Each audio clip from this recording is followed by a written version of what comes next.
variety of plants of beautiful flowers with vibrant colors. How did these plants spread everywhere? It's the flower.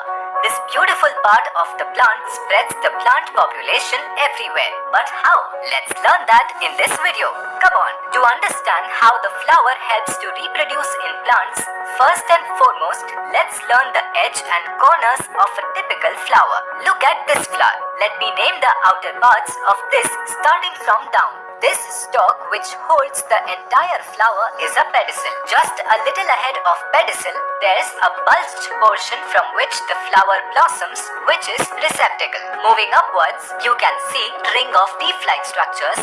You call it calyx or sepals. Just above the ring of sepals, you see a beautiful ring of petals.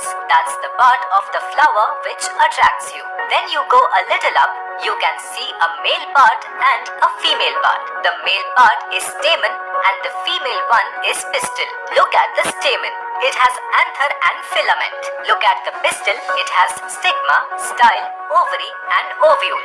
We call this process pollination. When it is the right time for pollination, the anthers break open to release the pollen. One of the pollen grains, when falls on the surface of the stamen, means the female part. The two nuclei inside it seeps through the style in their own style to reach their goal, the ovary, and then grab the ovules inside it. The fusion of pollen grains and ovules is called what? Fertilization. That's correct. Now, after the fertilization, the ovary grows into fruit and the ovules become seeds. When these seeds fall on ground, they germinate and give life to new plants.